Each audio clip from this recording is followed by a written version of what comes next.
The tight-knit, secretive community of Gloriavale has, for decades, fascinated and disturbed.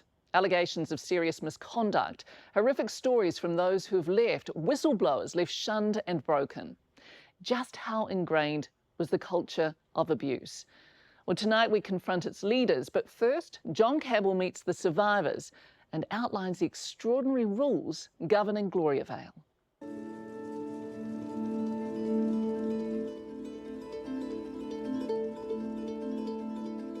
Almost every story about Gloriavale features a shot like this of the empty road in. But the bigger journey by far is getting out. Leaving Gloriavale means leaving your home, your family, everything.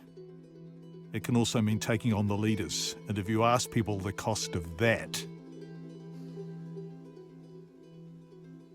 it cost you everything.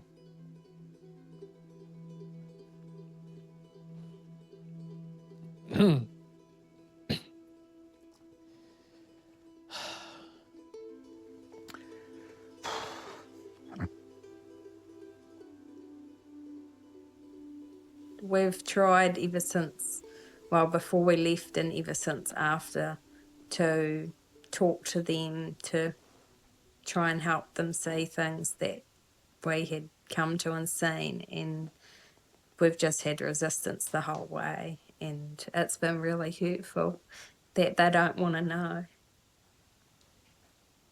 And why is it hurtful? Because I know people are still getting hurt. to escape the hurt, you leave Gloriavale for somewhere almost as remote. Beginning a new life, maybe here, in the jagged emptiness of inland North Canterbury. Down there, the disciple family, who left late last year, are starting to heal. Hopeful and Victory Disciple have 7 children, loved to the sky and back.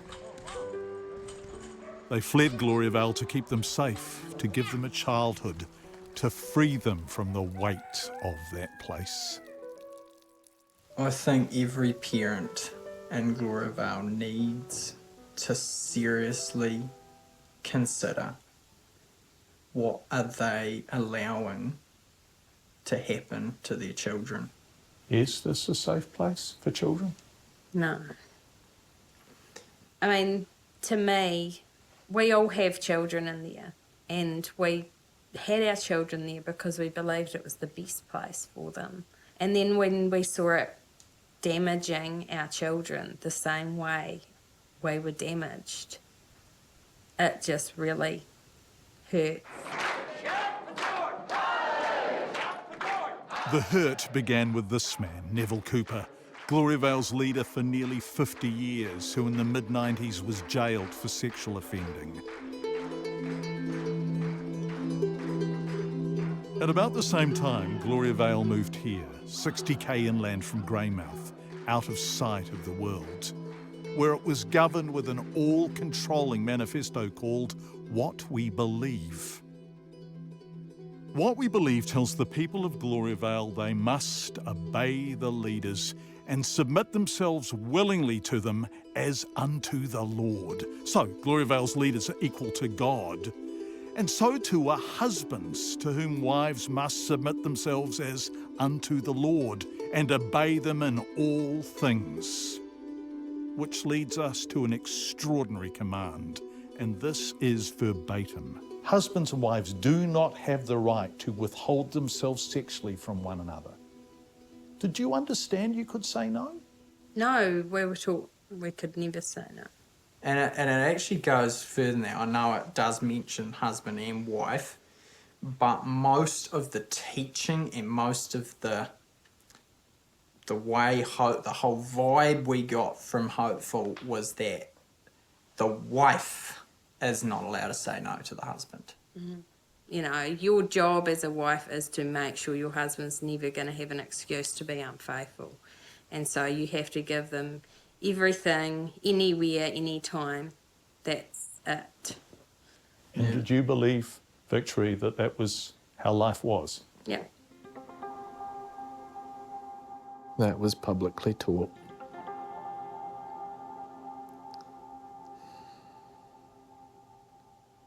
No one sort of knew or understood the way a healthy relationship should be. And yeah, we really only started understanding it after coming out. Oh, that's nice. Faithful, his wife and their 8 children have been out for just over a year. Gloriavale was breaking him. I know that people in there will disagree with me, but there are so many abusive marriages, and we don't even know that they're abusive.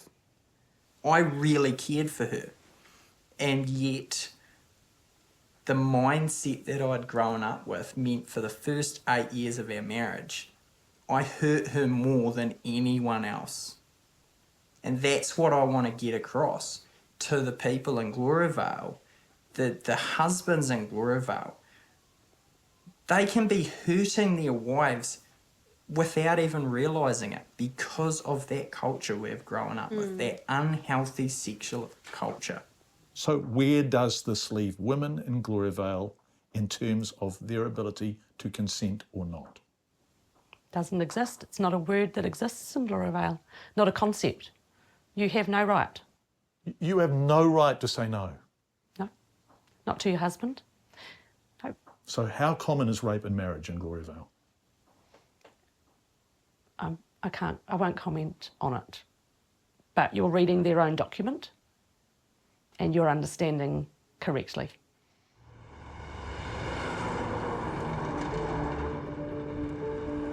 We have come to Timaru, bustling on a blue early winter morning. There in the background are the Alps, and when people cross them from Gloriavale, escaping, this South Canterbury city is often their first stop. Below us, Liz Gregory and the Gloriavale Leavers Support Trust are waiting to begin the unbreaking. It's an extremely unhealthy culture. And there are broken people. Inside her shipping container office, Gloriavale's leaders and trustees watch down from the walls. This is the past Liz Gregory's team helps you leave. Outside, the future, things for their new lives, much of it donated, and bikes, so many bikes for the children, many of whom have never known the outside world. We're just part of a big team of people who care. You care so much, don't you? Yeah, we do. We do. They're precious people. They're people who've had a bad deal. They've been duped, they've been lied to, they've been abused. And then they come out here and have to face the judgment and criticism from their family back in there who just wants to pass it off. You're just bitter. You just won't forgive. Come on. Come down to school. Maybe we should sit at the table. Let's go. And, like, Let's go. It was the abuse they fled, Hopeful, Victory and their children, who are now homeschooled in the old farmhouse they're living in. So what are you going to do for art? We spent a day with them, and you can see how everyone is blooming in this safety and this love. Hopeful and Victory left Gloriavale so their children would never go through what they went through. The injury of abuse, the insult of somehow blaming yourself. There must be something wrong with me. Yeah. And that's what I believed my whole life. You don't have to answer this question, but were you sexually abused? Yeah. And there's no way out for you, is there? No.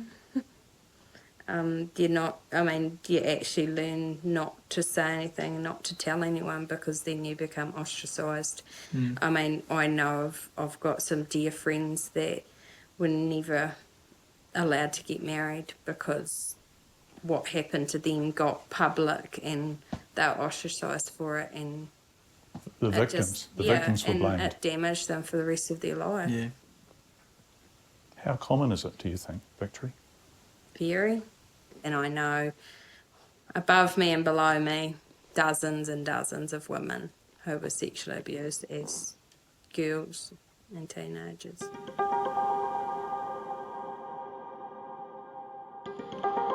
You're here on my invitation. This is the reality of my life, the reality of what's been happening to me and my wife over the last 18 months. I would liken it to torture.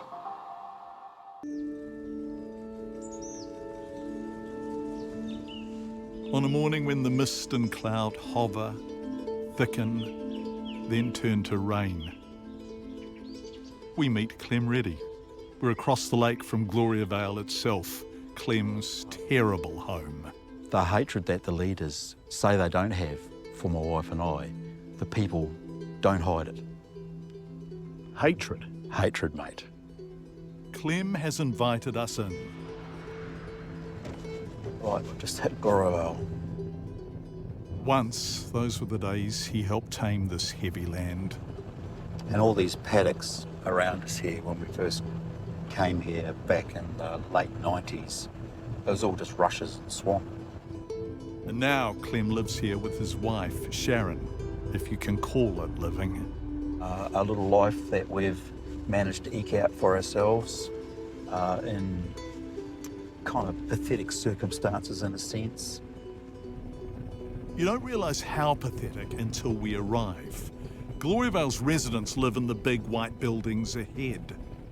These are the accommodation hostels, 1, 2, 3, 4, and the central one is the dining room.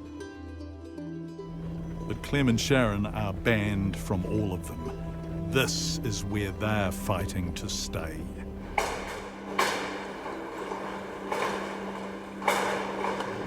So this is our little room coming in here. The noise of the workshop. Or, yeah, compressor starting up. Through here. Welcome to our home. This is it. This is it. This is it. The room contains much of what they own, small mementos of this strange life. This is what their room opens out to. It's freezing cold.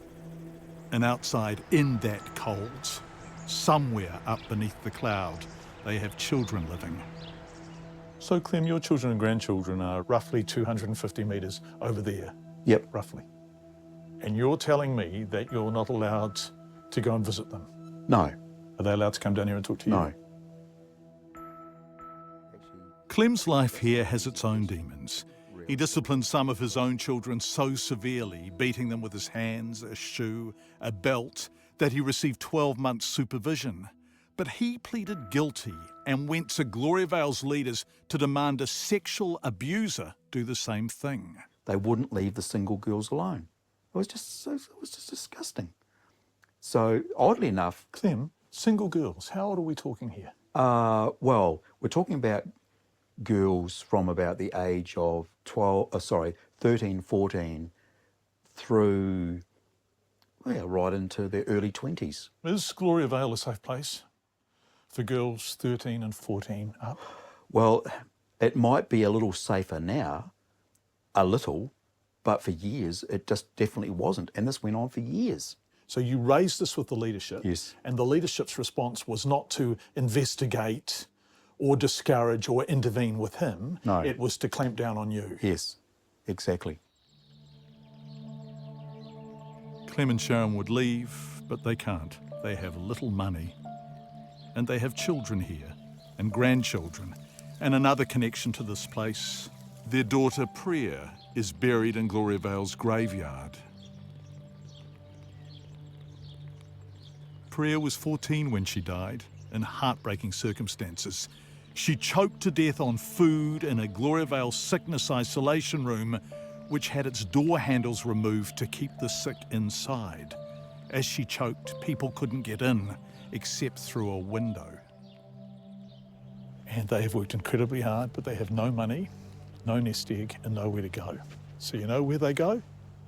In there, into a hangar where there is a freezing, tiny, makeshift bedroom awaiting them. And that is their life in Gloriavale now. That is it. So you're just looking at a society that has run on manipulation, bullying, intimidation, lies. So you're talking about cover-ups, not acknowledging people's pain and suffering, lack of care and empathy. Hopeful Christian bullied everyone. Everyone that ever knew Hopeful got bullied by Hopeful. And the ones that stayed in the community became bullies themselves. And they bully the ones under them, and they bully the ones under them, and it filters down to the children. Which is why they leave, to stop themselves passing the bullying on. This beautiful location with its ugly secrets. Packing their few possessions and their kids and driving out, turning east and crossing the Alps to new lives. Roughly 220 leavers have made that trip in the last 9 years. I think it was back in 2010. I started a journey that would bring me here. Faithful's journey, as he calls it, began with him questioning whether the leaders were living the Christian scriptures they taught. That was going to put me on a collision course with them. Are you able, Faithful, to tell us what you went through, or is that just not somewhere you can go? I would liken it to torture. Essentially, that's what it was. It is just overwhelmingly terrible. And it's about humiliation? Yep, Breaking every ounce of your spirit that's right. and reducing you to nothing but a cowed and subservient and beaten and broken man. Am I overstating it here? Not at all. I was going to use some of those same words, but I just couldn't quite speak. It was...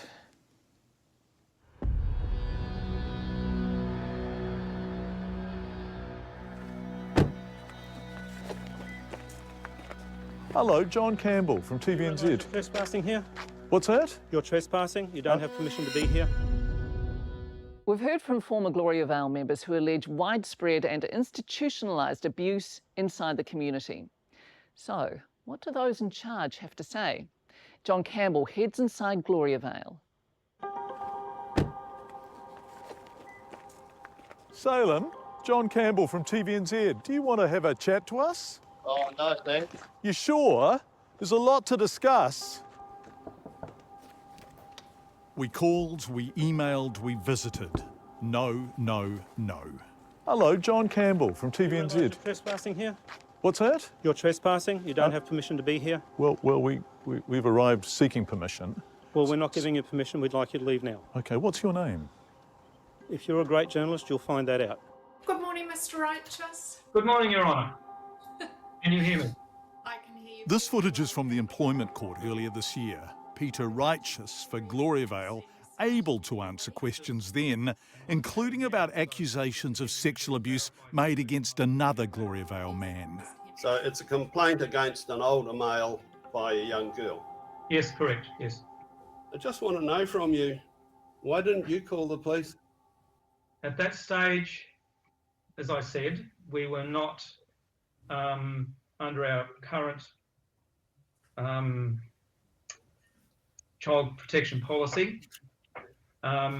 We've had long-standing issues of reporting crime to the police. We felt that it was better to handle it within ourselves. Are you satisfied that this is a safe place for children? Yes, I am. And I'm telling you again, you're trespassing and I'm asking you to leave. Your point of view will be expressed if you give it. In its absence, all we have from Gloariavale is silence. That's exactly right. But we don't trust you. And so... Thank you. Can you call the police, please? The same police they didn't call when a girl there told them she'd been sexually abused. The truth is that it's not a safe place mentally, physically, emotionally for people to live in. Which is why Hopeful and Victory got their beloved children and left to protect them from the abuse the lies, the silence. And also the way things just happen when they shouldn't. Like how hopeful their dad became a teacher. 9 o'clock at night on a Sunday evening, the principal knocks on her door, comes in, right, so you're going to be teaching school tomorrow.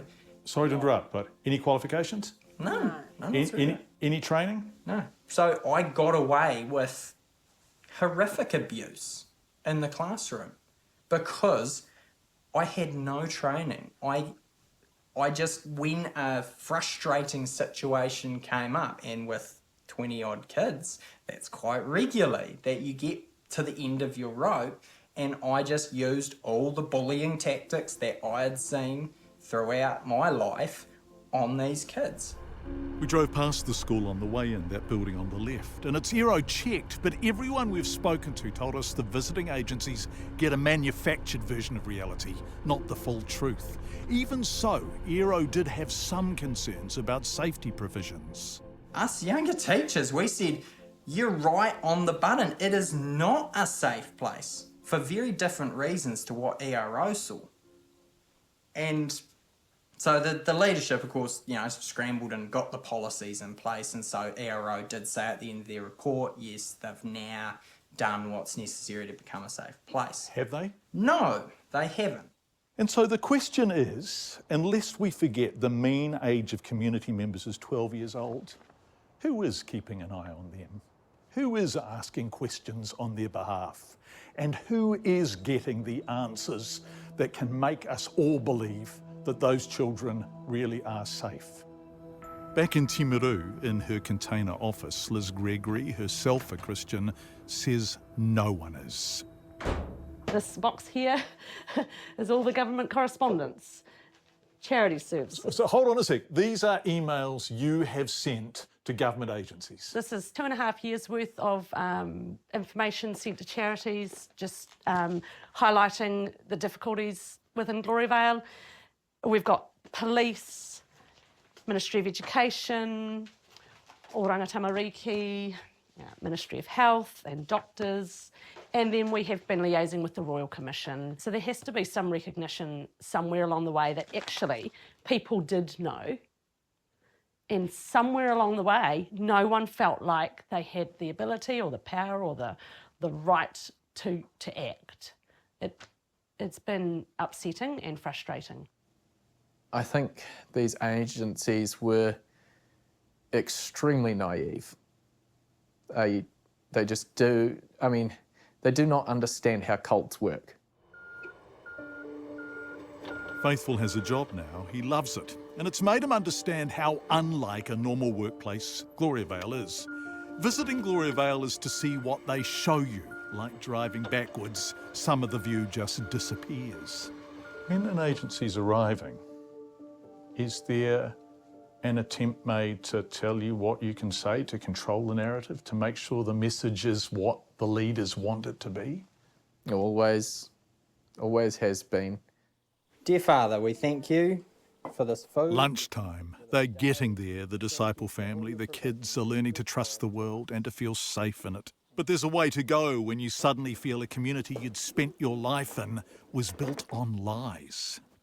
It's probably more than just that we've been lied to. We've actually lived the lie ourselves.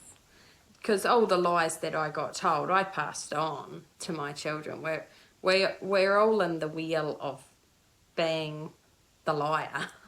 And I guess that's the liberating thing for me, is that I don't have to lie anymore. When you see wrong being done, every person on this planet has the duty to stand up and say, this is wrong, and call it out. Is that what you're doing? That's what I'm doing. That's why I'm here today. Faithful started the calling out years ago inside Gloariavale. His was a lonely bravery against great odds. He's broken still, but less so. And he sees light out here, and a future the rest of us might regard as ordinary, but which feels almost miraculous to him. It's been a roller coaster, as they say. It definitely has its ups and downs, but it's worth it. It's worth it to see my children safe and happy and living with dignity, having a childhood. It's worth it to see my wife blooming as a woman in her own right now. And it's worth it for me to be treated with respect and to be a father, to be a husband, to be a provider for my family is definitely worth it. Well, those we spoke to say there are still good people inside Gloriavale and ask that the public show them tolerance. Now, 4 days after we visited Gloriavale, its leaders released a statement denouncing all offending and apologising for failing to protect victims. They point to new child safety measures, including a special team overseen by Oranga Tamariki and weekly visits from an independent social worker. They also say members are fully supported, including financially, if they choose to leave. Well, for more on the story, do go to our One News website.